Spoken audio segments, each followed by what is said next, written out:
Hello students, this is Komal, your SST educator. Welcome back to your favorite channel Magnet Brains. Magnet Brains आपको provide कराता है high quality education, वो भी free of cost. Kindergarten से लेके class 12 तक की सीबीएसई बोर्ड के कोर्सेज के साथ साथ आपको अदर स्टेट बोर्ड की भी कोर्सेज अवेलेबल है इन हिंदी मीडियम, जैसे कि UP board, Bihar board, Delhi board की कोर्सेज प्रॉपर सिस्टमैटिक वे में।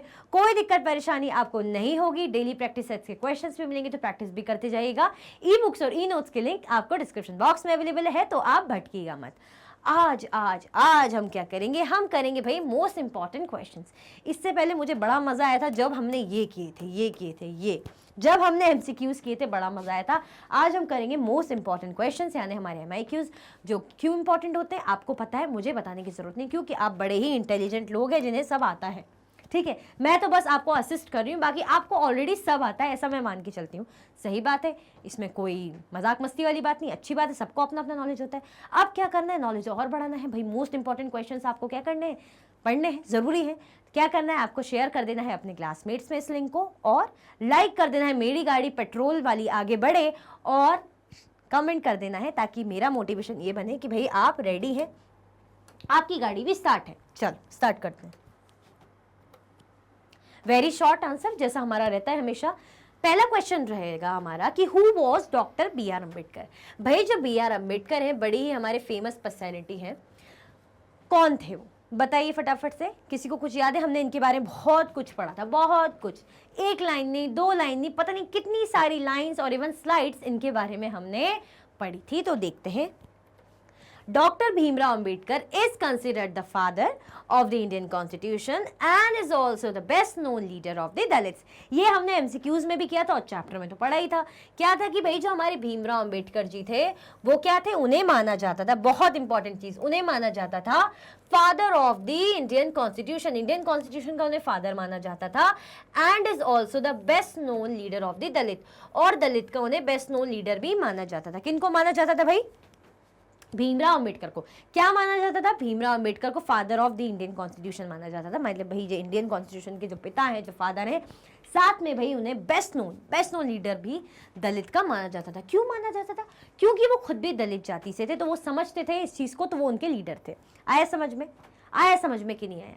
फर्स्ट क्वेश्चन बढ़िया था ना? आगे बढ़े? हाँ जी बिल्कुल बिल्कुल मैम, कौन रोकेगा आगे बढ़ने से। What is Mahar? ये माहर क्या है? सुना सुना लग रहा है, सुना सुना लग रहा है। सुना सुना नहीं बोल रही कि उदासी, सुना सुना सुना लग रहा है, सुना सुना लग रहा है कि नहीं लग रहा? माहर जाति हमने देखी थी, कहाँ देखी थी? सुनते हैं। Mahar was one of the backward classes which were treated as untouchables in the Bombay Presidency. हमने देखा था कि भाई बॉम्बे प्रेसिडेंसी में एक ऐसी जाति जिसे बहुत लोअर जाति का माना जाता है, जिन्हें अनटचेबल्स माना जाता है, कि मतलब उन्हें कोई छूता भी नहीं है, अछूता माना जाता है।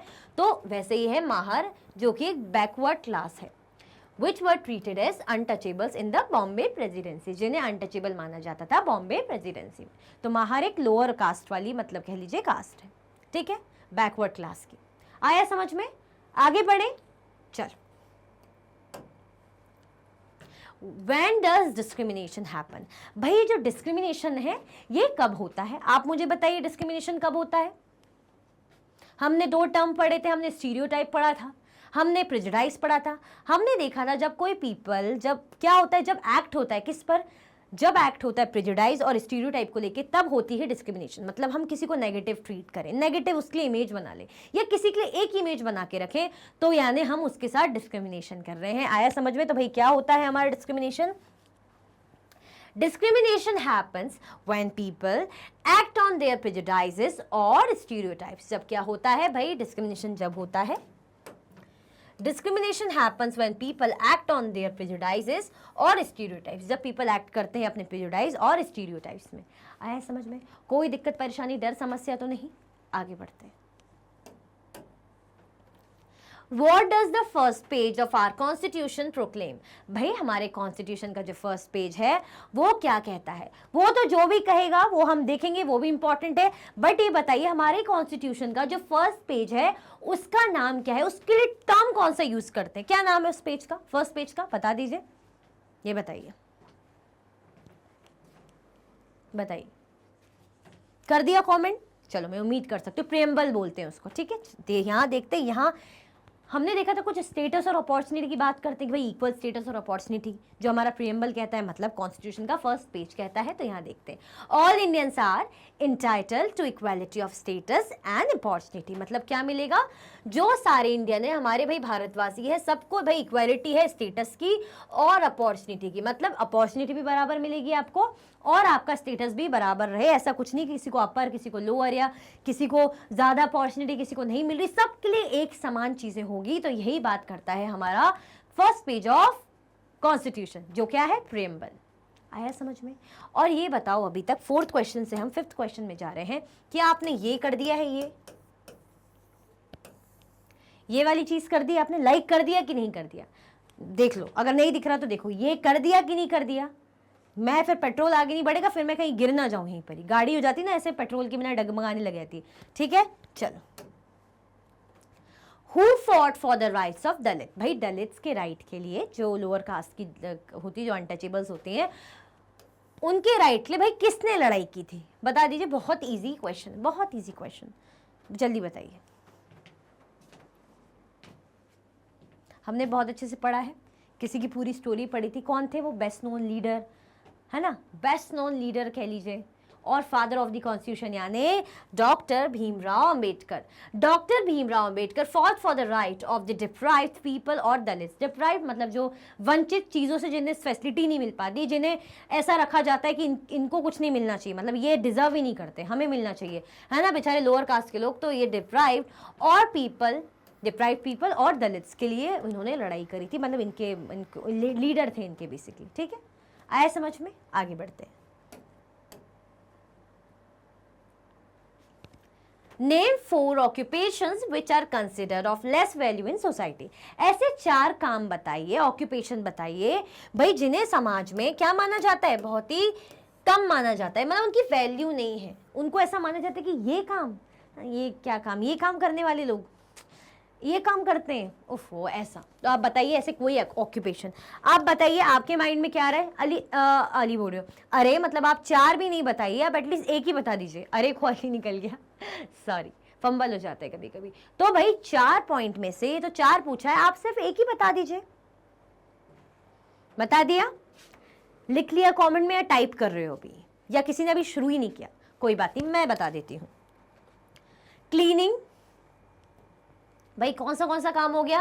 क्लीनिंग हो गया, है ना, साफ सफाई का काम, धोने वगैरह का काम, वॉशिंग, बाल वगैरह काटने का काम, जैसे बार बार सैलून में जो होते हैं, और गार्बेज, कचरा उठाने का काम 3 बोल दिया। देखो काउंटिंग देखो मेरी, ये क्या हो गए? 4 ऐसे काम हैं, मतलब एग्जाम्पल के तौर पे और भी होंगे, और भी हैं, बट हमसे 4 पूछे तो हम 4 ही बताएंगे।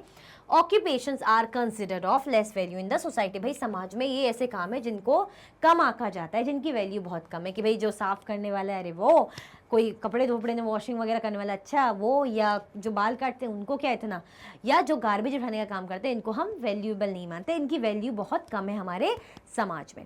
आया समझ में? आगे बढ़े, चल। What were the demands of women? भाई जो औरतें थी उनकी कुछ डिमांड्स थी, उन्होंने भी कुछ डिमांड करी थी, तो याद करो कौन सी डिमांड थी उनकी, बताइए क्या डिमांड थी उनकी? ये मैं लिख देती हूँ,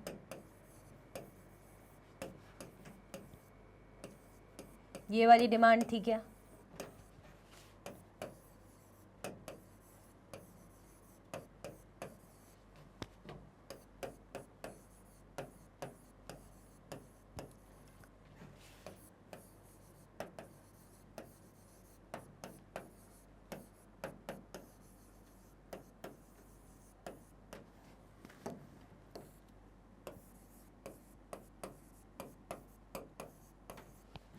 इनमें से कौन सी डिमांड थी? चलो, फर्स्ट, सेकंड या थर्ड? क्या वुमेन्स, भाई उनको बोलने का, अपनी बातों को एक्सप्रेस करने का अधिकार इसलिए कह रही थी वो, या उनको आज़ादी चाहिए थी, आज़ादी इसलिए, या वो पढ़ना लिखना चाहती थी जैसे आदमी चाहते थे? तो क्या भाई डिमांड थी औरत, मतलब जो वुमेन्स, उन लोगों की? फर्स्ट आएगा, सेकंड आएगा, थर्ड आएगा? मतलब ये फर्स्ट है, आपको क्या लगता है सेकंड आएगा या थर्ड आ जाएगा? क्योंकि जैसे ही आप ये टिक कर लेंगे, बता देंगे ना कमेंट में, यही आपका आंसर होगा। चलो, ऐसा नहीं कि कोई भी टिक कर दो सही आंसर हो जाएगा, जो सही आंसर होगा जैसे आप बता देंगे तो वो सही आंसर में कन्वर्ट हो जाएगा, मतलब पूरे आंसर में कन्वर्ट हो जाएगा। क्या हो जाएगा भाई, उन्होंने एजुकेशन की बात की थी कि जैसे आदमियों को है ना, उनको पढ़ने का अधिकार है, पढ़ने का उनको छूट है, उनको मौका है, तो ऐसे ही मौका हमें भी चाहिए। तो उनकी डिमांड थी, women demanded that they should have as much a right to education as men did। मतलब उनको क्या चाहिए, they should have as much a right, मतलब उनको भी ऐसी राइट चाहिए, ऐसी भाई उनको भी हक चाहिए कि जो एजुकेशन मिले जैसे मैन को, आदमियों को मिलती है, ऐसी हमें भी एजुकेशन चाहिए। आया समझ में? चल, What is preamble of the Constitution? चलो हम preamble कर रहे थे, अब ये बताओ ये preamble है क्या कॉन्स्टिट्यूशन में?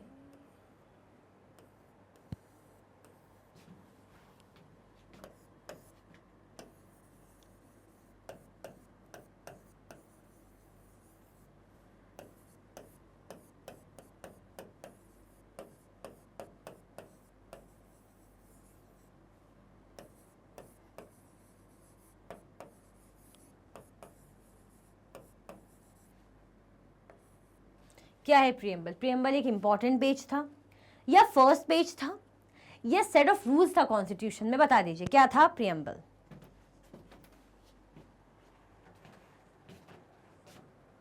चलो देखते हैं, आप लोगों ने तो जो लगा दिया होगा आपको पता चल ही गया होगा। The preamble is the key to the constitution. It states that all Indians are entitled to equality of status and opportunity। ठीक है, preamble हमारी ये बात कहता है। और preamble जो मैंने एक्स्ट्रा क्वेश्चन में आपसे पूछा था कि preamble हमारा क्या है, फर्स्ट पेज है, किसका, कॉन्स्टिट्यूशन का फर्स्ट पेज है।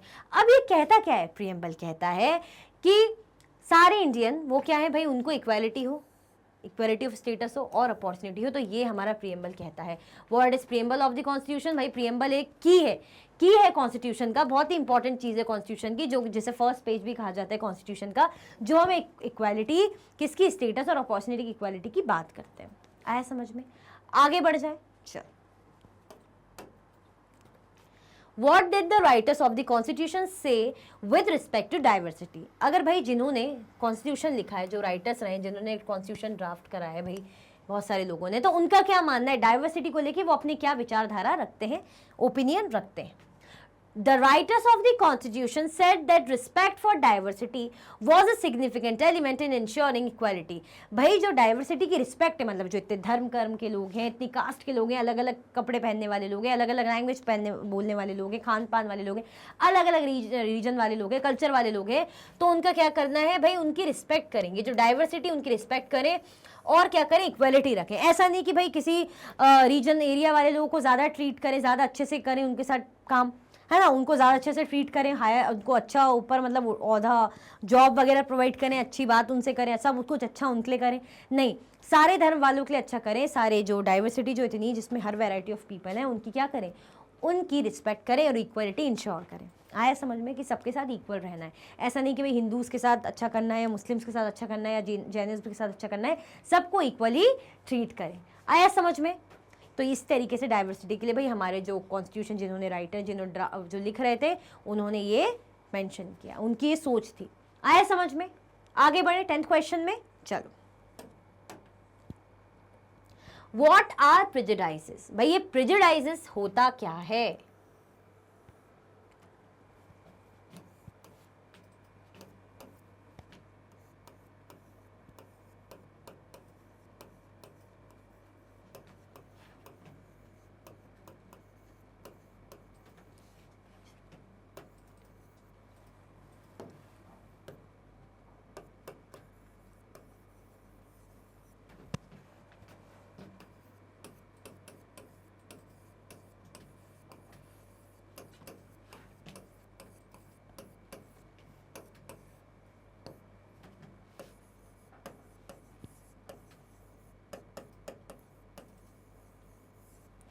मैंने 2 ऑप्शन दे दिए आपको, अब बताओ प्रेजुडाइज क्या होता है?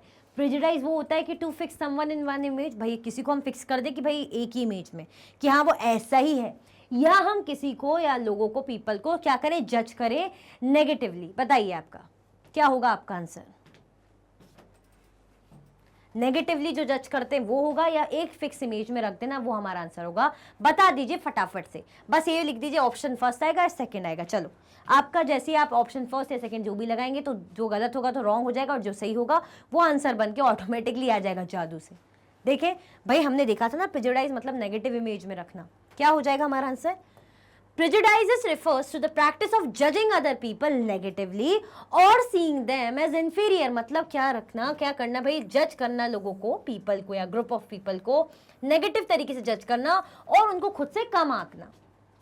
ये तो कुछ नहीं कर पाएंगे, ये मेरे लेवल के नहीं है ना, ये कहाँ मेरी बराबरी कर रहे हैं, मैं तो टॉपर हुई, तो एवरेज बच्चा है, तो प्रोजेक्ट बन रहा है तो मैं ही लीड करूंगा, इसकी ओपिनियन नहीं सुनूंगा, इसके आइडियाज क्यों सुनूं भाई, ये तो एवरेज है। तो ये सब क्या है, आप नेगेटिवली जज कर रहे हो, आप खुद से उसको कम समझ रहे हो, ये क्या हो गया? प्रेजुडाइज हो गया। आया समझ में? कोई कंफ्यूजन, दिक्कत तो नहीं? आगे बढ़े। हमारे भाई 10 क्वेश्चन हो गए हैं, तो आपको क्या करना है, आपने लाइक करा कि नहीं करा ये बताइए। आपने लाइक करा कि नहीं करा? भूल तो नहीं गए कहीं आप? तो मैं आपको याद दिला रही हूँ कि क्या कर दीजिए भाई, लाइक कर दीजिए। आगे बढ़ते हैं। शॉर्ट आंसर टाइप हमारे क्वेश्चन है, देखते हैं। What are the main characteristics about which we are prejudiced?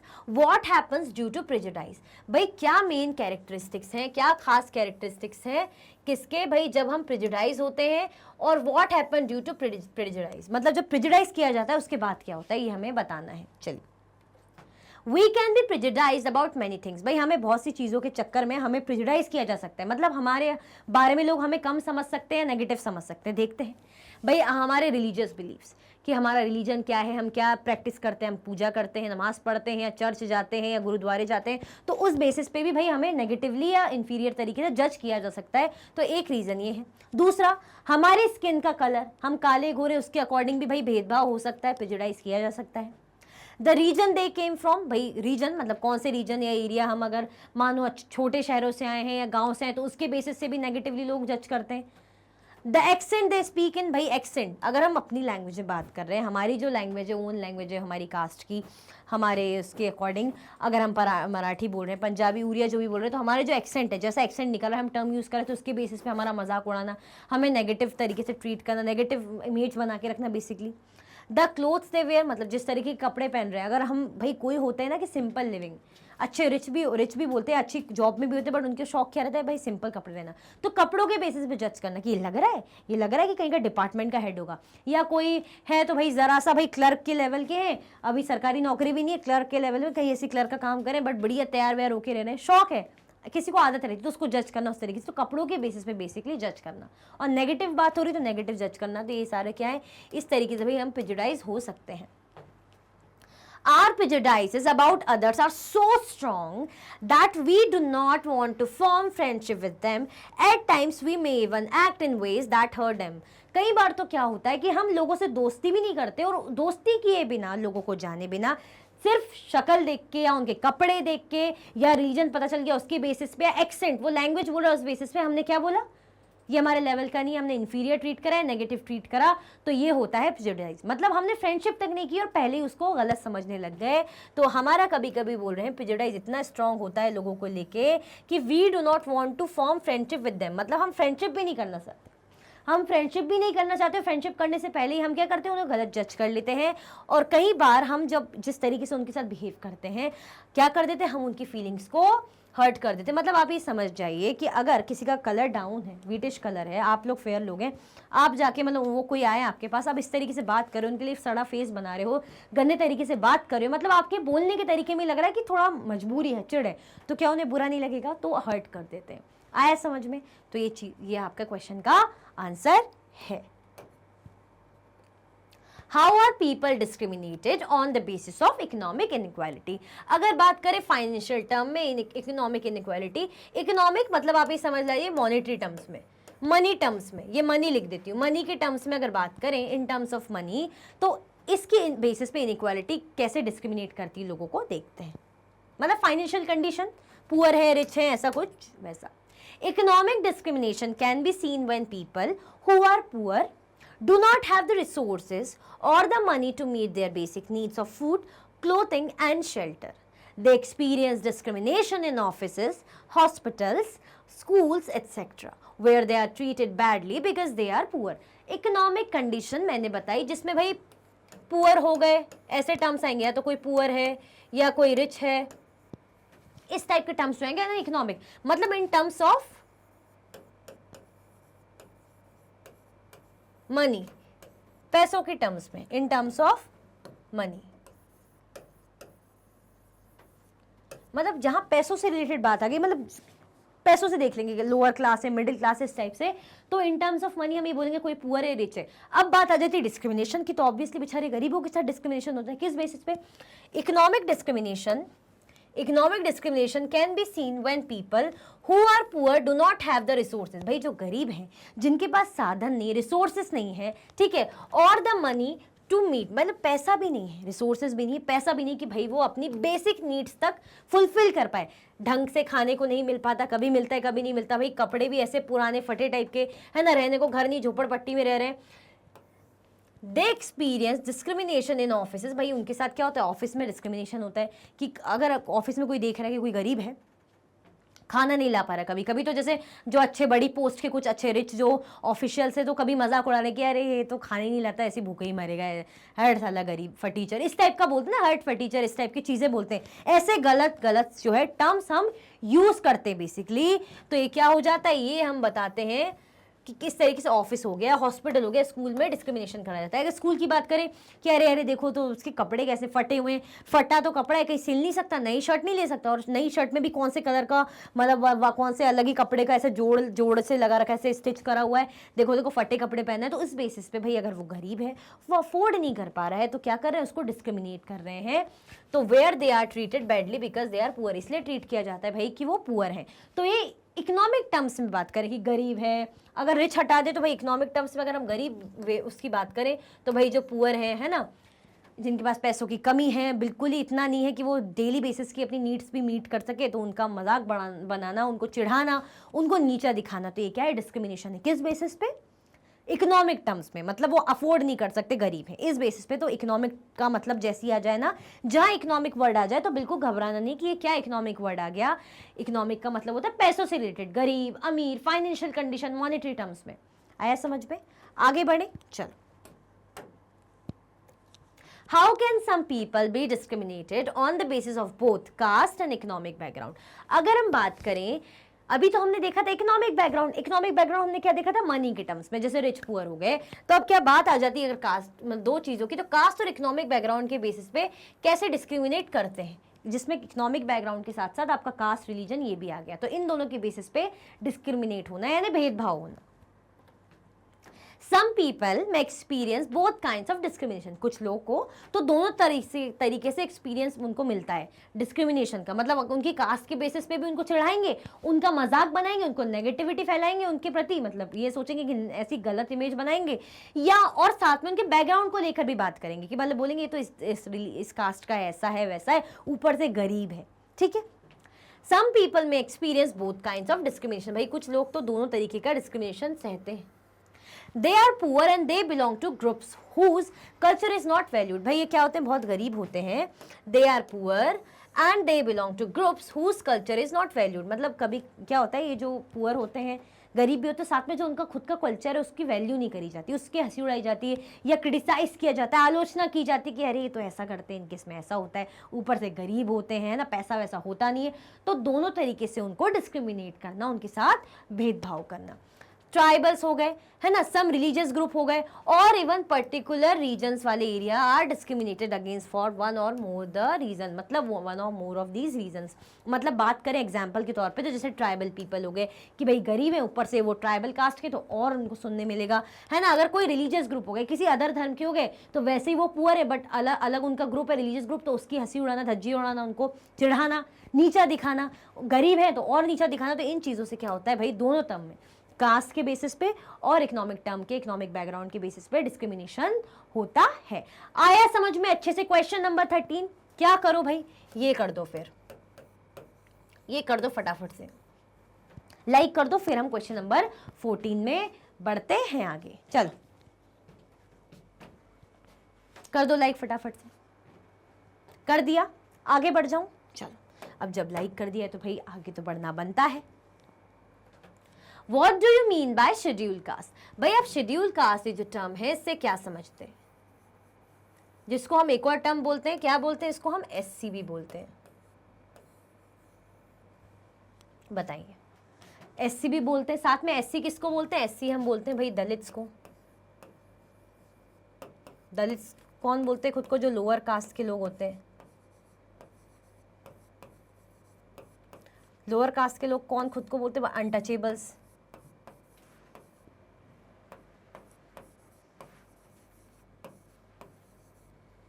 Untouchables होते हैं, ठीक है, खुद को इतनी चीजें बोलने वाले। और दलित में खुद के लिए टर्म क्या यूज करते भाई? ब्रोकन। इतनी सारी चीजें भाई शेड्यूल कास्ट में, मतलब जो अनटचेबल लोग होते हैं, लोअर कास्ट के लोग होते हैं, खुद को दलित बोलते हैं। और उनको जो गवर्नमेंट ने एक टर्म दिया है उनको एससी कास्ट यानी शेड्यूल कास्ट का कहा जाता है। तो क्या होती है भाई शेड्यूल कास्ट, उनके बारे में हमें बताना है, देखते हैं। Dalit is a term that people belonging to so called lower caste used to address themselves। मैंने बोला ना यहाँ पे लिखा है लोअर कास्ट खुद को ट्रीट ऐसा बोलते कि भाई हम लोअर कास्ट के हैं तो इसीलिए हम दलित है। तो दलित ऐसा टर्म है that people belonging to so called lower caste used to address themselves। भाई खुद को ही एड्रेस करने के लिए, खुद के बारे में बताते हैं कि भाई हम लोअर कास्ट के, हम दलित हैं। They prefer this word to untouchable. वो किस वर्ड से प्रेफर करते हैं इस वर्ड को? मैंने बताया ना अनटचेबल, मतलब जिन्हें, मतलब छुआछूत, अछूता जिन्हें माना जाता है। Dalit means those who have been broken. और दलित का मतलब वो होता है जो भाई क्या है, जो क्या है भाई ब्रोकन है। यहाँ मैंने लिखा था ना ब्रोकन टर्म, जो क्या है ब्रोकन है। ओके, तो भाई क्या बात हो रही थी, हम क्या देख रहे थे? हमने कहा ना भाई खुद को क्या कह रहे हैं, खुद को ये ब्रोकन भी कह रहे हैं। क्या कह रहे हैं भाई? कि हम ब्रोकन भी हैं। चलिए, this word according to Dalit shows how social prejudice and discrimination have broken the Dalit people. The government refers to this group of people as scheduled caste। Question है हमारा कि शेड्यूल कास्ट क्यों बोलते हैं? तो इसीलिए बोलते हैं कि भाई जो दलित है खुद को क्या मान रहे हैं? अनटचेबल मान रहे हैं कि भाई हम लोअर कास्ट के तो हम दलित है, हम क्या है, हम अनटचेबल हैं। ये वर्ड से मतलब ही समझ रहे हैं, हम अनटचेबल है मतलब जो टूटे हुए हैं। क्यों है भाई? क्योंकि दलित जो शो करता है कि सोशल प्रेजुडाइज के कारण, डिस्क्रिमिनेशन के कारण, कि भाई तुम छोटी जात के हो, तुम छुआछूत मतलब अछूते हो, तुम्हें अपॉर्चुनिटी नहीं मिलेगी, तुम्हें जो काम जो तुम्हारे पिता माता कर रहे हैं वही तुम्हें भी करना पड़ेगा। तो क्या हो रहा है? भेदभाव हो रहा है। तो इन भेदभाव, इन नेगेटिव इमेज के कारण कि लोगों की इतनी नेगेटिव इमेज, मतलब लोगों ने इतनी नेगेटिव इमेज बनाई हुई है, एक धारणा बनाई हुई है, और हमारे साथ क्या हो रहा है? डिस्क्रिमिनेशन हो रहा है। Have broken the Dalit people. इसके कारण क्या हुआ? दलित पीपल खुद को क्या बोलते हैं? ब्रोकन बोलते हैं, मतलब उनको तोड़ दिया गया। सही बात है ना, अगर हम सालों से देख रहे हैं, बचपन से, अगर मैं छोटे से यही चीज़ देखूं, जैसे भीमराव अम्बेडकर बताते हैं कि भाई बचपन में उन्होंने 9 साल में एक एक्सपीरियंस देख लिया। एक बच्चा इतनी छोटी उम्र में कितना बुरा लगता है, उसका दिल कितना दुखता है कि ऐसा क्यों हो रहा है। हम जब डबल पैसे देने को तैयार हैं तो भाई हमें कोई ले जा नहीं रहा, ये नहीं देख रहा कि अंधेरे में बच्चे इंतजार कर रहे हैं। तो ऐसी एक्सपीरियंस अगर मैं बचपन से देखूँ तो ऐसे करते करते साल हो गए, गुजर गए कि भाई हमारे साथ तो ऐसे ही होता है। हमें ना पानी लेने दिया जाता है, स्कूल पढ़ने नहीं दिया जाता है ना, जहाँ अच्छे जो लोग जा रहे हैं ना, हमें गांव तक में नहीं घुसने दिया जाता है। तो बेसिकली क्या बता रहे हैं? ये चीज़ देख के इंसान को लगता है कि हम तो टूटे हुए हैं, हमें तो तोड़ दिया गया है। ये समाज के लोगों ने हमारे साथ इतना भेदभाव किया कि हमें तोड़ दिया गया है, तो इसीलिए ब्रोकन कहते हैं खुद को। अब क्या होता है? गवर्नमेंट इस टर्म को, जो शेड्यूल कास्ट की बात आती है तो ये कैसे होती है? तो गवर्नमेंट इस टर्म को, इनको क्या बोलती है? इसीलिए इन ग्रुप ऑफ पीपल को गवर्नमेंट बोलती है शेड्यूल कास्ट पीपल, है ना। मतलब जो दलित हैं, जो भाई ब्रोकन है, जो खुद को अनटचेबल कहते हैं, जो लोअर कास्ट के लोग हैं, उनको एससी मतलब शेड्यूल कास्ट ये नाम किसने दिया? ये सरकार ने नाम दिया, गवर्नमेंट ने। ये उन्होंने खुद ने नहीं दिया, ये नाम तो भाई गवर्नमेंट ने दिया है। किसने दिया ये नेम? ये नेम दिया है गवर्नमेंट ने। आया समझ में? दलित कह लीजिए, लोअर कास्ट, अनटचेबल कह लीजिए, ब्रोकन कह लीजिए, शेड्यूल कास्ट कह लीजिए, ये सब एक ही है। बट शेड्यूल कास्ट जो नाम दिया वो गवर्नमेंट ने दिया। अब आया समझ में? कोई दिक्कत परेशानी तो, कंफ्यूजन तो नहीं है? आगे बढ़ जाएं। चलो आगे बढ़ते हैं, आगे का क्वेश्चन देखते हैं। Question number 15, what kinds of privation did Mahar caste suffer. But किस टाइप का प्राइवेशन जो है माहर कास्ट को सफर करना पड़ता था। अब इस टर्म से आप क्या समझ रहे हैं? मतलब किस तरीके का भेदभाव उनके साथ होता है, किस टाइप की चीज़ों को उनको करना पड़ता था। मतलब ऐसा लगता था कि ये इन्हीं के लिए है, यही करेंगे, और चीज़ों से वंचित रखा जाता था कि आप इस कास्ट के लोग हैं, आपको ये काम दिए गए, आप यही करेंगे, आप और कोई चीज़ कर ही नहीं सकते, या आपके साथ जो है भेदभाव हो रहा है। Mahar caste suffer the following kinds of privation. Mahars were very poor, they own no land. मतलब क्या क्या प्रॉब्लम्स थी उनके साथ, भाई कितनी दिक्कतें वो झेल रहे थे कि माहर्स क्या थे? बहुत ही पुअर थे कि वो, उनके पास खुद का लैंड नहीं था। खुद का लैंड नहीं होना ऑब्वियसली कितना वो लगता है। Children born to them also had to do the work their parents did. भाई चिल्ड्रन, जो बच्चे इस जाति में अगर पैदा हो रहे हैं, उनके पेरेंट्स जो काम कर रहे हैं वही काम भाई बच्चों को भी करना पड़ता था। मैंने बताया ना कि अगर पेरेंट्स जो काम कर रहे हैं वही काम उनके बच्चे करेंगे। कुछ बदलाव नहीं, कुछ आप नया नहीं सोचो, जो आपके माँ बाप ने करते हुए देख रहे हैं ना आप, बस अब आपको भी वही करना है और आपके जो बच्चे होंगे वो भी वही करेंगे। आया समझ में? Mahar caste had to be settled outside of the villages. They were not allowed into the villages. बेचारे उनके साथ क्या क्या दिक्कत थी, उनको भाई क्या कर रखा था, उनको विलेज के बाहर रखा गया था, उनको विलेज में आना अलाउ नहीं करा। मैंने बताया ना कि कैसे विलेज से दूर रखते थे, बाहर रखते थे कि आप हमारे विलेज में एंटर मत करिएगा, नहीं तो हमारा सब अशुद्ध हो जाएगा, गंदा हो जाएगा।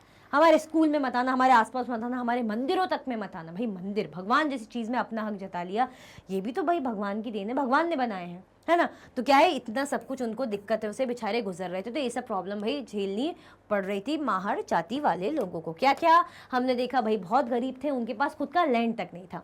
हमने देखा कि चिल्ड्रन जो इस जाति में पैदा होते थे, जो भी उनके माँ बाप काम करते थे, ऑक्यूपेशन में थे, वही काम बच्चे भी करेंगे।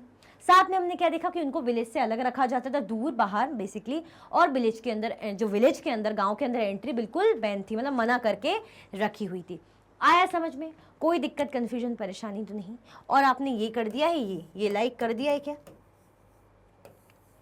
ये बताइए, लाइक करा है कि नहीं करा है? अब तो मैंने नई डिज़ाइन से भी ऐसे ऐसे फूल पत्ती ऐसे डिज़ाइन बना के भी मैं बोल रही हूँ कि भाई लाइक करिए, तो डिज़ाइन के साथ साथ भाई लाइक कर दीजिए। डिज़ाइन भी बना रही हूँ, ड्राइंग भी हो रही है साथ में, ठीक है। आगे बढ़े, चलो। Question number 16, how did drafters of our constitution ensure that all people of India were considered equal? भाई जो ड्राफ्टर थे, जो राइटर थे हमारे कॉन्स्टिट्यूशन के, ड्राफ्टर्स मतलब जो राइटर्स कह लीजिए, जो कॉन्स्टिट्यूशन लिख रहे थे, ensure that all people of India were considered equal. उन्होंने कैसे इंश्योर करा है कि भाई जो सारे लोग हैं भारत के, उन्हें इक्वल ट्रीट किया जाता है? कैसे उन्होंने इंश्योर करा है? भाई किसने इंश्योर करा है? जिसने कॉन्स्टिट्यूशन लिखा, कॉन्स्टिट्यूशन ड्राफ्ट किया। आया समझ में? देखते हैं। The drafters of our constitution were aware of the discrimination which had been practiced in our society and how people had struggled against this. जो ड्राफ्टर हैं हमारे कॉन्स्टिट्यूशन के, जो राइटर्स हैं, वो इस चीज़ को बहुत अच्छे से नोटिस करते थे। उन्होंने देखा था कि कैसे जब अंग्रेज सरकार थी, स्ट्रगल हो रहा था, तो उन्होंने देखा था कि क्या चीज़ें चलती थी, कैसे हमारी सोसाइटी में क्या था, इनइक्वालिटी थी, पीपल को स्ट्रगल करना पड़ा था इन चीज़ों को लेके, ठीक है। तो क्या बोल रहे हैं कि the drafter of our constitution were aware of the discrimination, जो भेदभाव चला रहा था जाति पाति के नाम पे, औरत आदमी के नाम पे, जो भी भेदभाव चला आ रहा था, डिस्क्रिमिनेशन चला आ रहा था, ये बहुत अच्छे से इस चीज़ को ऑब्जर्व करते थे, देखते थे। उनको सब पता था कि लोगों को कैसे स्ट्रगल करना पड़ रहा है, चाहे गरीब किसान हो या औरत हो या कोई लोअर कास्ट के लोग हो, तो या अलग अलग धर्म के बेसिस पे हो, तो ये सारी चीज़ें भाई इन्होंने देखी थी, नोटिस ये कर रहे थे, अवेयर थे, जानते थे। They also said that respect for diversity was a significant element in ensuring equality. इसीलिए वो ये बात कहते कि भाई सबसे इंपॉर्टेंट चीज़ क्या है, महत्वपूर्ण चीज़ क्या है, कि रिस्पेक्ट करें, सबसे पहले इस चीज़ की इज्जत करें कि भाई डाइवर्सिटी है, इसी बेसिस पे इक्वालिटी आएगी। मतलब भाई जो इतने अदर धर्म, अदर कास्ट के लोग हैं, इतने अलग अलग लैंग्वेज बोलने वाले लोग हैं, अलग अलग टाइप के कपड़े, खान पान, रीजनल बैकग्राउंड के, कल्चरल बैकग्राउंड के लोग हैं, तो इनकी जब रिस्पेक्ट करेंगे ना, कि सबकी इज्जत करेंगे, मतलब ये नहीं देखेंगे कि भाई कोई मराठी तो उसके बारे में ज़्यादा करो और जो बंगाली उसकी नहीं करो, सबको बराबर, हिंदू मुस्लिम सिख ईसाई सबको बराबर ट्रीट करो, तो इससे क्या आएगी, इक्वालिटी आएगी। मतलब जो डाइवर्सिटी हमें मिली है, डाइवर्सिटी को सहेज के रखो, प्यार से रखो, उसकी इज्जत करो, तो भाई इक्वालिटी आएगी। तो भाई क्या होगा, तब जाके बात आ जाएगी इक्वालिटी की। मतलब अगर इनको, इनकी रिस्पेक्ट करेंगे, अगर रिस्पेक्ट मतलब अगर हम डाइवर्सिटी की रिस्पेक्ट ना करें, मतलब हम ये बोलें कि जो है भाई जो रिच लोग हैं, हम रिच लोग बढ़िया हैं, या डाइवर्सिटी में तो चल रिच पुअर नहीं आता, डाइवर्सिटी में अगर हम बोलें कि नहीं नहीं सिर्फ बंगाली लोग हैं, उनके लिए जॉब्स, गवर्नमेंट जॉब्स रहेंगी, बंगाली लोग को इतना हाइप वो रहेगी, प्रायोरिटी रहेगी, और जो अदर कास्ट है उनको नहीं रहेगी, जो अदर मराठी वगैरह पंजाबी उनको नहीं रहेगी, तो ये क्या है, यानी हम डाइवर्सिटी की जो है रिस्पेक्ट नहीं कर रहे हैं, जो अलग अलग इतने वैरायटी ऑफ पीपल, इतने वैरायटी ऑफ बैकग्राउंड्स हैं, उनकी रिस्पेक्ट नहीं कर रहे हैं, तो इक्वालिटी कहाँ से आएगी। बट जब हम रिस्पेक्ट कर रहे हैं, सबको इक्वल ट्रीट कर रहे हैं, तो बात आ जाती है इक्वालिटी की। They felt that people must have the freedom to their religion, freedom to follow, यहाँ फॉलो आ जाएगा, फॉलो नहीं है, एक मिनट मैं लिख देती हूँ आपके लिए, कोई दिक्कत वाली बात नहीं है, हो जाता है भाई, फॉलो भी लिख सकते हैं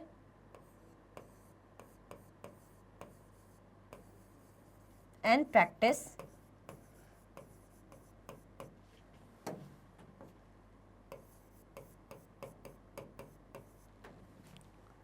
मतलब ये बोल रहे हैं, ये क्या बोल रहे हैं, ये बोल रहे हैं कि भाई उन्होंने फील करा कि people must have the freedom to, भाई उनको फ्रीडम हो, फॉलो करें और प्रैक्टिस करें अपने रिलीजन को, मतलब जैसी उनकी मर्जी उसके अकॉर्डिंग भाई अपने रिलीजन की मतलब फॉलो करें, पूजा जिसको करनी है, जिसको मंदिर जाना है, जिसको मस्जिद जाना है, जो करना है वो करें, ठीक है, अपनी लैंग्वेज बोलें etcetera, and to express themselves freely, और अपनी बात कहने का, अपनी ओपिनियन रखने का पूरा अधिकार हो, ठीक है।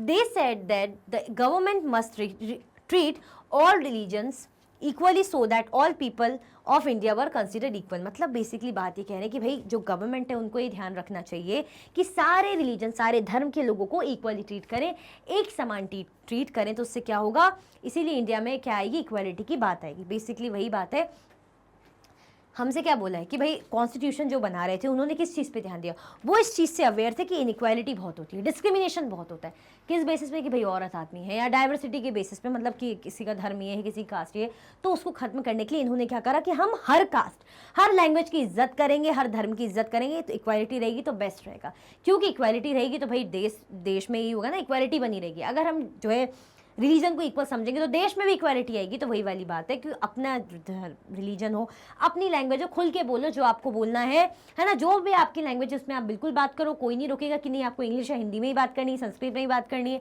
ठीक है, अपना रिलीजन फॉलो करो, आपको पूरा फ्रीडम है। आप क्या कर सकते हो, अपनी बात को एक्सप्रेस कर सकते हो, स्पीक, अपनी राय देने का, अपने आप को जो एक्सप्रेशन बताने का पूरा आपको क्या है, अधिकार है, फ्रीडम है। They said that the government must treat all, मतलब गवर्नमेंट को क्या करना चाहिए, सबको, जो सरकार है, सरकार के लिए सब एक बराबर होना चाहिए, ना रिच, ना पुअर, ना हिंदू, ना मुस्लिम, सब सरकार के लिए एक बराबर है, तो उनको सबको इक्वली ट्रीट करना चाहिए।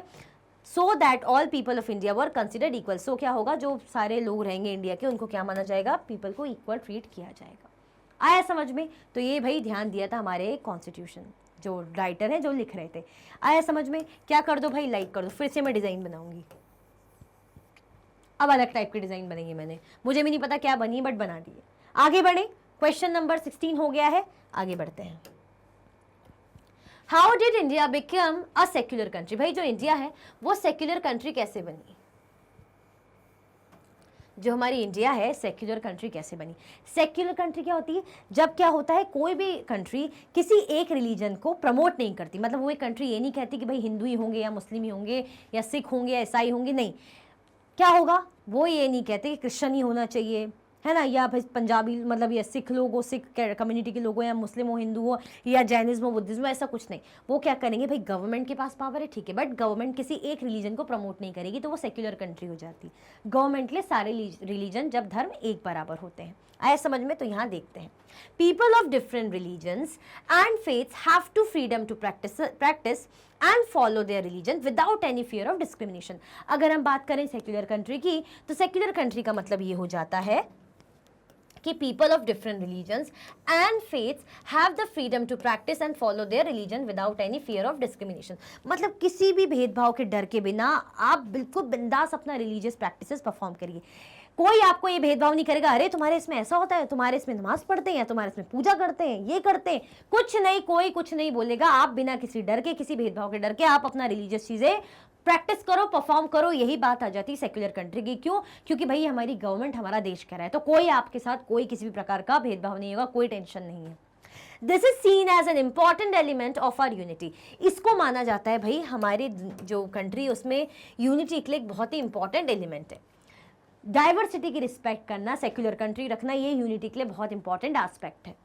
We all live together and respect one another। क्या करते हैं भाई, हम सब साथ में रहते हैं और एक दूसरे की क्या करते हैं, रिस्पेक्ट करते हैं। Therefore, we can easily say that India is a secular country। इसीलिए हम आराम से बात कह सकते हैं कि भाई हमारी इंडिया क्या है, हमारी इंडिया एक सेक्युलर कंट्री है। क्यों नहीं कह सकते? आप खुद देख रहे हैं, हिंदी, मराठी, है ना, गुजराती, सब साथ में स्कूल में भी कितने मिल जाएंगे आपको, आपके नेबरहुड में भी कितने अलग अलग टाइप के रीजन के लोग मिल जाएंगे। तो ये सब क्या है, ये डाइवर्सिटी ना। तो क्या सब कोई रो रहा है कि अरे देखो ना, हमको चर्च नहीं जाने दिया जाता, गवर्नमेंट रोकती, पुलिस रोकती? ऐसा सुना कभी किसी से? आप देख रहे हैं जिसकी मर्जी चर्च जा रहे हैं, जब क्रिसमस आ रहा है, त्यौहार मना रहे हैं, जो हिंदूज के त्यौहार हैं कि भाई रोक रहे हैं कि नहीं नहीं आप भाई रथ यात्रा मत निकालिए या आप मंदिर मत जाइए, ऐसा कुछ हो रहा है? या मुस्लिम्स को रोक रहे हैं या मुहर्रम मत मनाइए आप, ये या कह रहे हैं आप ये मत करिए, नमाज मत पढ़िए, इस टाइप का ऐसी चीज़ें कह रहे हैं, ईद मत मनाइए, या आपको देख रहे हैं सिख लोगों को बोले बैसाखी मत मनाइए, इस टाइप का, ऐसा कुछ नहीं कह रहे ना, कहीं भी सुना आपने। इसका मतलब कंट्री क्या है, सेक्युलर है, फ्रीडम है, आपको कोई आपके साथ भेदभाव नहीं करेगा, कोई आपको कुछ नहीं कह सकता। किसी आपके फ्रेंड ने बोला कि ये तुम क्यों करते हो पूजा, किसी भी आपके जैनिज्म या बुद्धिज्म या मुस्लिम, कोई भी अदर रिलीजन के फ्रेंड ने बोला कि अरे तुम पूजा क्यों करते हो, कोई नहीं बोलेगा, क्योंकि सबको पता है इक्वल ट्रीट किया जाता है। हमारी सरकार ही कहती है, इसलिए हमारी कंट्री क्या है, इंडिया एक सेक्युलर कंट्री है। आया समझ में? आगे बढ़ जाए, चल आगे बढ़ते हैं। Why do we have to strive for equality even today? भाई आज की भी बात करें तो भाई हम इक्वालिटी के लिए क्यों इतना स्ट्राइव करते हैं, क्यों हम इक्वालिटी के लिए इतनी मेहनत करते हैं, इतना स्ट्राइव करते हैं आज भी। ऐसा नहीं कि तब की बात करें, आज भी डिस्क्रिमिनेशन होता है। मैंने कहा ना कि चीज़ें बिल्कुल 100% हो, ऐसा ज़रूरी नहीं है, 100% चीज़ें नहीं होती, चीज़ें कहीं ना कहीं क्या करती हैं, लैक करती हैं। तो भाई क्यों आज भी हम जो है इतना इक्वालिटी को लेके स्ट्राइव कर रहे हैं, देखते हैं। Every effort has been made to remove inequality and discrimination from society. भाई हर कोशिश, हर जी तोड़ कोशिश, हर पॉसिबल कोशिश की गई। कैसी कोशिश की गई कि भाई क्या हो, डिस्क्रिमिनेशन और इनइक्वालिटी खत्म हो जाए सोसाइटी से, पूरी कोशिश की गई। बट वी फेल्ड, बट हम क्या है, हम फेल हुए इस चीज़ को लेके, फेल भी हुए। हम क्या हुए इस चीज़ को लेके, but we failed. All kinds of evil practices should be remove. भाई हर टाइप की जो गलत प्रैक्टिसेस होती हैं, जो गलत चीज़ें होती हैं, उनको रिमूव कर देना चाहिए। We have to strive for removal of inequality and discrimination. हमें क्या करना चाहिए भाई, हमें ऐसी कोशिशें करना चाहिए कि भाई जो इनइक्वालिटी फैली हुई है, जो डिस्क्रिमिनेशन है, वो क्या हो जाए भाई, वो रिमूव हो जाए, ख़त्म हो जाए। तो हम ये कह रहे हैं, यहाँ पे बात हो रही है कि पूछा क्या है कि ये जो इक्वालिटी के लिए आज भी हम क्यों इतनी मेहनत करते हैं, क्यों हम इक्वालिटी के लिए लड़ते हैं, जबकि हम तो बोल रहे हैं कि भाई हमारे कॉन्स्टिट्यूशन में गवर्नमेंट ऐसा कहती है कि कोशिश क्या है, पूरी की गई इनइक्वालिटी और डिस्क्रिमिनेशन को रिमूव करने के लिए। बट वी फेल्ड, भाई हम फेल हुए कहीं ना कहीं। हर टाइप की इविल प्रैक्टिसेस होती है हमारी सोसाइटी में, हमें क्या करना चाहिए, हमें उनको रिमूव करें, ऐसी कोशिश करें, इनइक्वालिटी और डिस्क्रिमिनेशन को ख़त्म करने की पूरी कोशिश करें। What we need to do, भाई हमें क्या करने की ज़रूरत है इसके लिए। People have to make efforts. भाई जो लोग हैं, पीपल है, उन्हें क्या करना पड़ेगा, उन्हें एफर्ट्स करने पड़ेंगे, उन्हें क्या करने पड़ेंगे, कोशिशें करनी पड़ेगी, एफर्ट्स लगाने पड़ेंगे। Positive actions have to be taken. Efforts, कोई भी काम बिना मेहनत के, बिना एफर्ट्स के नहीं होता। अवेयरनेस फैलाते जाइए, लोगों में जागरूकता फैलाइए, समझाइए, बोलिए, सिखाइए, तो ये एफर्ट्स हो गए। अच्छे पॉजिटिव एक्शंस लीजिए। भाई पॉजिटिव एक्शन, इस चीज़ों को लेके कुछ ऐसे एक्शंस लीजिए जिनका कुछ अच्छा नतीजा निकले। Government also has to make an effort and make rules and implement them. भाई गवर्नमेंट को भी कुछ इस टाइप की कोशिश करें, इस टाइप के रूल्स स्कीम्स बनाएं कि लोग इसे फॉलो करें। मतलब कुछ ऐसे स्ट्रिक्ट रूल बना लें कि अगर कहीं इनइक्वालिटी हो रही है, डिस्क्रिमिनेशन हो रहा है, तो कुछ भी ऐसा लॉ या कुछ बना लें ताकि लोग डर के ही सही, एकदम से डर के से खुद को बदल लें, क्योंकि वो गलत कर रहा है तो उनको जो गलत करता है वो डरे। जो गलत करेगा तो जेल के डर से, जुर्माने के डर से वो डरेगा, तो धीरे धीरे चीज़ें सुधर जाएगी। तो गवर्नमेंट क्या करे, गवर्नमेंट इस टाइप का भी कुछ एफर्ट्स डाले और कुछ रूल्स करे और उन्हें बनाए और उन्हें इम्प्लीमेंट करे। आया समझ में? तो क्या क्या चीज़ें होती है भाई, हम देख रहे हैं कि इक्वालिटी के लिए कोशिश की गई बट हम फेल हुए। आज भी उस पर वर्क करते हैं, रिमूव करना है, क्योंकि हमें डिस्क्रिमिनेशन और इनइक्वालिटी, हमें क्या क्या करना चाहिए भाई, हमें एफर्ट्स लगाने चाहिए, जितने कोशिश हो सके अवेयरनेस फैलाएं, एफर्ट्स लगाएं, साथ में पॉजिटिव एक्शंस लें। फिर हमने क्या देखा कि गवर्नमेंट भी ऐसे कुछ कानून, ऐसे कुछ लॉज बना ले और उन्हें रूल्स बना ले ताकि इम्प्लीमेंट करे तो लोग डरें। जो गलत कर रहे हैं वो डरेंगे तो सुधरेंगे, तो चीज़ों में बदलाव होगा। आया समझ में? आया ना? आगे बढ़ते हैं। लॉन्ग आंसर टाइप क्वेश्चन है हमारा। What are the unfortunate situation of the Dalit. भाई ऐसी कौन सी अनफॉर्चुनेट सिचुएशन थी, किनकी? दलित्स की। दलित्स कौन? जो भाई एससी में आ गए, जो लोअर कास्ट हैं, जिन्हें साथ में और क्या कहा जाता है, जिन्हें अनटचेबल्स भी कहा जाता है, जो खुद को और क्या कहते हैं, ब्रोकन भी कहते हैं। ये मैं इसलिए लिख रही हूँ ताकि आपको ये टर्म याद हो जाए कि आप पता चले, सोचो कि ब्रोकन कौन है, दलित कौन है, ये सब एक ही है। तो भाई क्या ऐसी अनफॉर्चुनेट, ऐसी क्या बदकिस्मती रही किनकी? दलित्स की। वो हमें देखना है, क्या बदकिस्मती जो बेचारे दलित जाति के हैं। Dalits are those people who are engaged in mean work like scavenging. These people face several unfortunate situations. ये उस टाइप के लोग होते हैं Dalits are those people who are engaged in mean works like scavenging. मतलब स्कैवेंजिंग मतलब जैसे बचा कुचा खाना है ना, बचा कुचा खाने को मिल रहा है, बचा कुचा चीज़ें मिल रही है, उस पर काम चलाना, स्कैवेंजिंग इस टाइप से कह लीजिए। तो these people face several unfortunate situation, मतलब उनकी ज़िंदगी जब ऐसे बचे कुचे पे चल रही है तो मतलब अनफॉर्चुनेट सिचुएशन क्या क्या है देखना पड़ेगा। These are as follows, they are force to pick garbage. भाई उनका जो जाति है उसके अकॉर्डिंग उनको क्या काम मिलता है, उनको ये बोला जाता है कि भाई आप गंदा कचरा वगैरह उठाने का काम करो, ठीक है। They remove dead animals from the village, अगर कोई जानवर जैसे मर गया है तो उनकी जाति वालों को बुलाया जाता था कि तुम्हारा काम ही है ये गंदगी साफ करो। अगर कोई जानवर मर गया है, डेड एनिमल है, तो क्या करो, उसकी जो है बॉडी उठा के ले जाओ, बाहर रखने का काम है, हम तो नहीं छुएंगे, तुम तो अनटचेबल हो, तो तुम्हारा काम है भाई, तुम ये करो। They are not allowed to enter the homes of upper caste, जो अपर कास्ट के लोग हैं, जो अच्छी कास्ट के लोग हैं, भाई उनके होम में, घरों में एंट्री उनकी क्या थी भाई, अलाउड नहीं थी। क्या था, बैन लगा हुआ था, ये समझ लीजिए, प्रोहिबिटेड थी। They can not take water from the village well और हैंड पम्प्स, भाई गांव के कुएं से और हैंडपम्प से उनको साफ मनाही थी। क्यों, क्योंकि भाई हमने देखा था ना कि विलेज के बाहर ही बोलते थे कि आप विलेज से दूर रहो, बाहर रहो, और विलेज में एंट्री आपकी मना है। अगर विलेज में है भी तो क्या प्रॉब्लम है कि भाई आपको गार्बेज वगैरह उठाने का काम रहेगा। अगर कोई एनिमल गांव में मर जाता है तो वो उठाने का काम ये लोग करेंगे, दलित लोग, ठीक है। इनकी कास्ट को भाई जो अपर कास्ट के लोगों के घर में घुसने का साफ मनाही थी। मतलब आप घर से बाहर रह के बात करो, अगर मानो कोई अपर कास्ट का है, जो सेठ है, वो ऑर्डर दे रहा है कि तुम्हें जानवर की बॉडी उठानी है या तुम्हें सफाई करनी है, तो बाहर से बुलाते थे, घर में बुला के नहीं, कि घर के अंदर भले ही वो खड़े होकर बात करे, बट नहीं, बाहर से, दूर से ऐसा करते थे। देन हमने क्या देखा कि भाई अगर गांव में पानी है तो भाई पानी हैंडपम्प या कुएं से पानी लेने के लिए भी रोक रखा था, मनाही कर रखी थी। पानी जैसी चीज़ में जो प्रकृति की देन है उस तक में अधिकार नहीं था। कितने बुरे हालत रहे होंगे, आप खुद सोचिए, ये रियल में फेस करा है भीमराव अंबेडकर जी ने, और भी ऐसे दलित ने ये चीज़ फेस करी है। हम बोलते हैं ना जी SC ST इनको इतनी फैसिलिटीज़ कभी कभी आप सुनते होंगे क्यों मिल जाती है, इन्होंने बहुत सहा है। पानी तक, भाई मंदिर तक जाने की आज़ादी नहीं, स्कूल तक जाने का नहीं, एजुकेशन का प्रॉब्लम, ऐसे काम कर रहे हैं, झूठे झूठन में इनकी ज़िंदगी चल रही है। तो आप बताइए, इन्होंने पीढ़ी दर पीढ़ी बहुत सहा है। जब आप कुछ बहुत सहते हो तो कोई ना कोई आता है जो उस चीज़ से आपको बचाता है, जैसे भाई भीमराव अम्बेडकर आए, और फिर आपको मिलते हैं उसके कुछ अच्छे रिजल्ट, क्योंकि वो चीज़ आपने बहुत सही, तो अब उसके भुगतान की बारी आ गई ना। फल देता है, बोलते ना अच्छे काम करो तो आपको अच्छा फ्रूट मिलेगा, उसका फल मिलेगा। तो आपने तो सह लिया है, आपने सहाय, जितना सहोगे उसका, बोलते हैं एक डायलॉग है, अब आप तो छोटे हैं तो फिर भी चलो, बोलते हैं सोना जितना तपता है उतना ज़्यादा अच्छा होता है। मतलब सोने को सोना बनता है ना, जो गोल्ड बनता है उसको अच्छे तापेंगे, उसको अच्छा सेक देंगे आग वगैरह से उससे प्रॉपर, तो उस अच्छा बहुत अच्छे शाइनी और बहुत अच्छा होता है वो।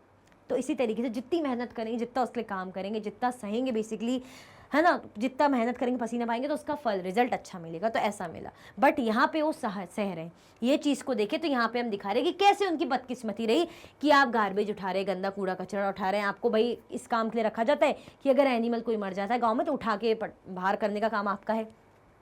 अपर कास्ट लोगों के घरों में अलाउ नहीं है, कुएं से पानी, हैंडपम्प से पानी आप नहीं ले सकते हैं। आया समझ में? Now how did Dalits, women, tribals and peasants strive for equality. अगर बात करें कि इक्वालिटी के लिए तो बात चलती है, बट दलित ने कैसे करा, है ना, उन्होंने कैसे स्ट्राइव करा इक्वालिटी के लिए, वुमेन ने क्या करा, ट्राइबल्स ने क्या करा, और पीजेंट ने कैसे इक्वालिटी के लिए मेहनत करी है, उसके लिए काम करा। देखते हैं। The struggle for freedom from British rule also included within it the struggle of large groups of people who not only fought against the British but also fought to be treated more equally। अगर हम बात करें जो struggle था, जो British राज के time पे जो स्ट्रगल कर रहे थे, वो ठीक है, ब्रिटिशर्स को तो भगाने के लिए स्ट्रगल कर ही रहे थे कि अरे अंग्रेज जो है देश छोड़ो, भारत छोड़ो, बट वो खुद भी वो लोग अनइक्वल ट्रीट हो रहे थे, उसके लिए भी वो लोग वर्क कर रहे थे। मतलब ठीक है, आप जो वुमेन है, दलित है, ट्राइबल्स है, ब्रिटिशर्स को भगाने के लिए भी इनका मुहिम चल रही थी, ये लोग वर्क करते थे, प्रोटेस्ट करते थे, बट खुद भी जो इनके साथ गलत होता था, जो इन्हें डिस्क्रिमिनेट किया जाता था, उसके लिए भी ये लोग प्रोटेस्ट करते थे। Dalits, women, tribals and peasants fought against the inequalities they experience in their lifes. भाई किसने, चाहे वो दलित हो गए, वुमेन हो गए, इन्होंने अपने लिए जो चीज़ें इनइक्वालिटीज इन्होंने सही है उसके लिए इन्होंने फाइट करी। मतलब जो भी एक्सपीरियंस इन्होंने किया इनइक्वालिटी, उसके लिए क्या करा इन्होंने, भाई लड़ाई लड़ी। Many Dalits organise themselves to gain entry into temples. बहुत सारे दलित ने क्या करा भाई, उन्होंने पूरी कोशिश करी कि हमें क्या मिले, इनको क्या थी, टेम्पल में एंट्री नहीं, जो टेम्पल में एंट्री के लिए इन्होंने काम करा, किसने, दलित ने। देन वुमेन की बात करें तो वुमेन ने कैसे इक्वालिटी की बात करी, तो वुमेन ने बोला कि भाई हमें क्या करना है, अलग अलग कलर से करूंगी मैं। उन्होंने बोला कि भाई हमें, उन्होंने डिमांड करी कि जैसे आदमी लोगों को एजुकेशन का राइट है, ऐसे पढ़ने लिखने का अधिकार हमें भी हो। ये औरत लोगों ने स्ट्राइव इक्वालिटी की बात की। देन किसकी बात आ जाती है, देन बात करें किसकी, इसको अलग कलर से कर लेते, इसको कौन से कलर से करें, ग्रीन से, कि peasant and tribals fought to release themselves from the grasp of the money lenders and high interest they were charged। मतलब अगर बात करें किसने, पीजेंट और ट्राइबल्स ने कैसे करा, तो पीजेंट और ट्राइबल्स ने ऐसे करा कि उनको जो मनी लेंडर्स है, जो हाई चार्ज कर रहे हैं, भाई इंटरेस्ट देना पड़ता है, तो उनसे छुटकारा के लिए इन्होंने इनइक्वालिटी के लिए प्रोटेस्ट किया। तो बेसिकली हम क्या देख रहे थे, स्ट्रगल फ्रीडम के लिए, तो आज़ादी के लिए तो स्ट्रगल चल रहा था, बट इनका पर्सनली खुद के इंटरेस्ट के लिए, क्यों, क्योंकि ये सह रहे थे। जैसे औरतों को पढ़ने लिखने नहीं दिया जाता था, दलित को मंदिर में जो है एंट्री जो है बैन कर रखी थी। हम देख रहे हैं जो बेचारे पीजेंट है, ट्राइबल से जो मनी लेंडर्स मनमाना उनसे क्या करते थे, इंटरेस्ट लेते थे, तो उससे जो परेशान होके इन लोगों ने क्या करा है, उसके अगेंस्ट मेहनत की है, प्रोटेस्ट करा है, क्या करा, इक्वालिटी के लिए स्ट्राइव करा है, मतलब मेहनत की। तो बेसिकली ये सब हमने देखा कि कैसे इन्होंने, दलित हो गए, वुमेन हो गए, ट्राइबल्स और पीजेंट ने काम करा। आया समझ में? तो इस तरीके से किया, ये अलग अलग कलर से बताया कि जो है यहाँ पे दलित लोगों ने क्या करा, भाई टेम्पल एंट्री के लिए वर्क करा, उसके लिए प्रोटेस्ट करा, इक्वालिटी के लिए। देन वुमेन ने भाई डिमांड करी कि हमें भी एजुकेशन होनी चाहिए। देन हमने देखा पीजेंट एंड ट्राइबल्स को क्या क्या चाह रहे थे, वो किस बात की लड़ाई लड़ी उन्होंने, कि हमें आज़ादी, हमें मतलब ये जो इतना खतरनाक हमसे इंटरेस्ट लिया जाता है, इतना ज़्यादा हमसे इंटरेस्ट लिया जाता है, ये ख़त्म करना चाहिए। तो सब ने अपनी इक्वालिटी के लिए, अपने एक समान अधिकार के लिए मेहनत करी, वर्क करा, लड़ाई लड़ी। आया समझ में? क्या कर दो भाई, जब आया समझ में, 20 क्वेश्चन हमारे हो गए हैं भाई, लाइक कर दो। क्या कर दो, इस बार अलग डिज़ाइन बनाऊंगी, लाइक कर दो, ठीक है, कर दिया लाइक, चल। सो इसी के साथ हमारे जो 20 क्वेश्चंस हैं, किसके भाई, मोस्ट इंपॉर्टेंट क्वेश्चंस के एंड होते हैं। बड़े ही इंपॉर्टेंट क्वेश्चन मैं चुन के लेकर आई थी आपके लिए चैप्टर में से। आई होप आपको बहुत अच्छे से समझ में आया होगा और मज़ा भी आया होगा, और आपने इस चीज़ों को थोड़ा सा सीरियस वे में समझा भी होगा कि कितना ज़रूरी होता है भाई, किसी को अनइक्वल नहीं ट्रीट करना चाहिए, सबको इक्वल ट्रीट करना चाहिए, सारे चीज़ों की रिस्पेक्ट करना चाहिए, डाइवर्सिटी की रिस्पेक्ट करना चाहिए। ये हमारी गवर्नमेंट कहती है, और एक अच्छे नागरिक होने की क्या है, निशानी है, प्रूफ है बेसिकली। इसी के साथ ये वीडियो एंड होती है। अगर आप और भी वीडियो के लेक्चर्स देखना चाहते हैं तो आप मैग्नेट ब्रेन्स के यूट्यूब चैनल, एप्लीकेशन और वेबसाइट पे देख सकते हैं। ई नोट्स और ई बुक्स के लिंक आपको डिस्क्रिप्शन बॉक्स में अवेलेबल है। ये हाई क्वालिटी के कोर्सेज हैं जो कि 100% फ्री आपको अवेलेबल हैं। आप हमें अदर प्लेटफॉर्म पर भी फॉलो कर सकते हैं, फेसबुक, इंस्टाग्राम, एक्स, टेलीग्राम और व्हाट्सएप पे। ज़्यादा से ज़्यादा लाइक कर दीजिए, ज़्यादा से ज़्यादा शेयर कर दीजिए, और चैनल को सब्सक्राइब करना बिल्कुल भी ना भूलें। अपना ख्याल रखें। Thank you so much for watching.